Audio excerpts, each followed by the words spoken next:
Bismillahirrahmanirrahim. Assalamualaikum warahmatullahi wabarakatuh. Akhir kehidupan manusia di muka bumi ini ditandai dengan kematian. Adapun jenis kematian manusia tentunya berbeda-beda.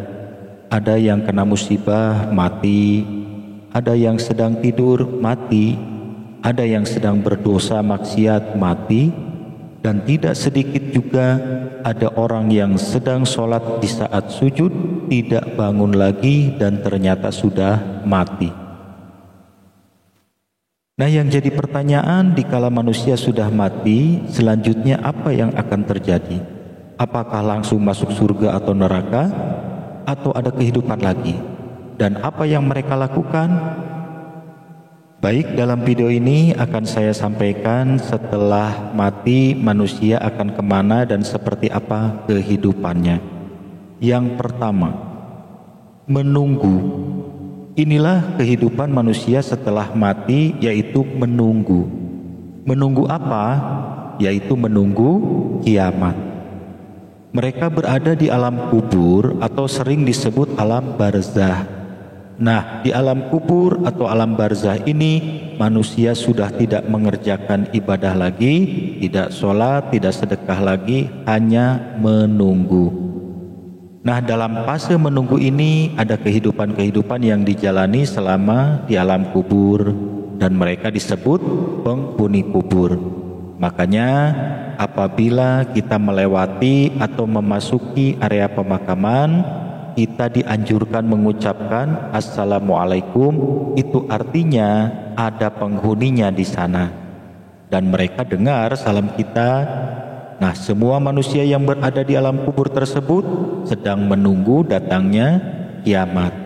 Ada yang gelisah karena memikirkan masalah dosa-dosanya, ada yang santai saja, dan ada juga yang seperti tidur, tidak terasa pas bangun sudah kiamat.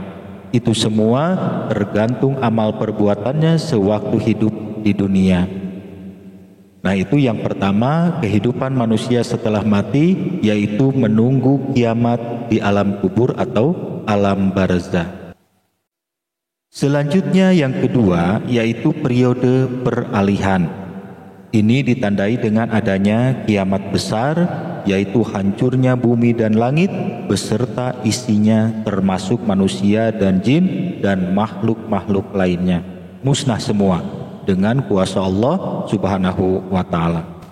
Dengan adanya kiamat ini sebagai tanda akan adanya peralihan kehidupan manusia dari alam kubur ke alam berikutnya. Nah, seketika habis semua, hancur semua, dan setelah kiamat besar tersebut, suasana hening, sunyi, senyap, tidak ada suara apapun, sepi sesepi-sepinya. Selanjutnya yang ketiga, yaitu dibangkitkan dari alam kubur. Semua manusia dan makhluk lainnya akan dibangkitkan dari kuburnya masing-masing setelah kiamat besar selesai. Suasana hening, sunyi, sepi, tidak ada yang bergerak dan tidak ada yang bersuara. Dan berdasarkan keterangan sampai 40 tahun lamanya sunyi sepi tersebut. Wallahu alam, kita tidak tahu persisnya berapa puluh tahun keadaan seperti itu terjadi.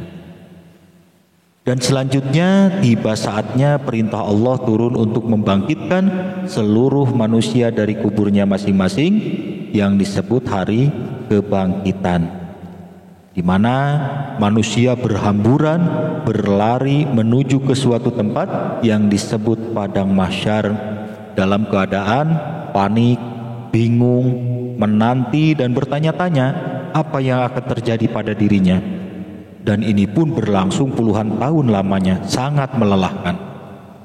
Disinilah perbedaan hamba Allah yang beriman dan taat kepada Allah dengan hamba Allah yang ingkar kepada Allah semasa hidupnya.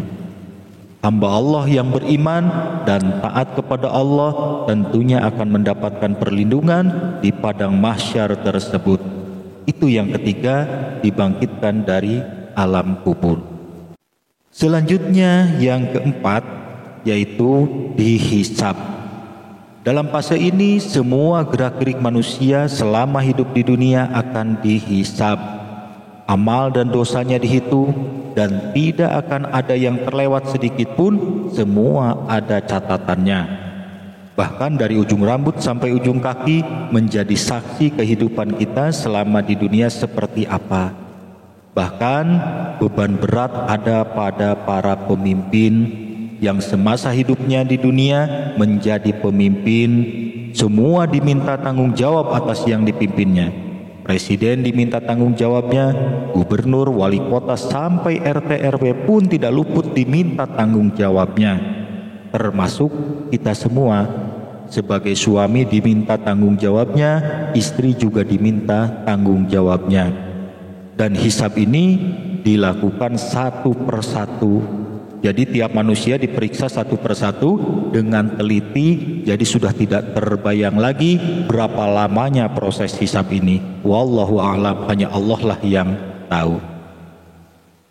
Selanjutnya yang kelima, yaitu pembalasan.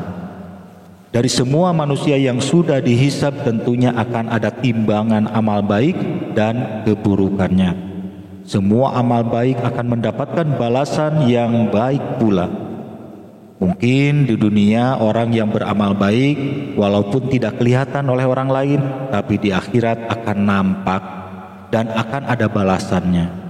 Sebaliknya, keburukan manusia semasa hidupnya walaupun ditutup-tutupi, namun di akhirat akan nampak dan akan ada pembalasannya. Perselingkuhan, korupsi, kezoliman dan lain-lain walaupun tidak terungkap di dunia, semua akan jelas terlihat di akhirat dan tentu akan ada balasannya. Jadi siapapun yang saat ini merasa aman dengan aib dan dosa-dosa, itu bukan karena kehebatanmu, tapi itu karena Allah masih menutupinya. Dan Allah sangat berharap siapapun manusia yang bergelimang dosa segera menemuinya dan bertaubat.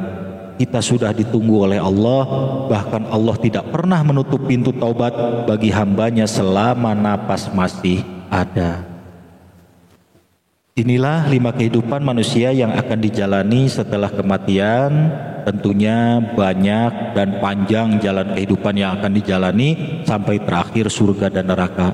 Namun saya ambil yang simpelnya saja, singkat dan paling penting untuk diketahui oleh kita semua, yaitu 5 kehidupan manusia yang akan dijalani setelah kematian. Terima kasih atas perhatiannya. Wassalamualaikum warahmatullahi wabarakatuh.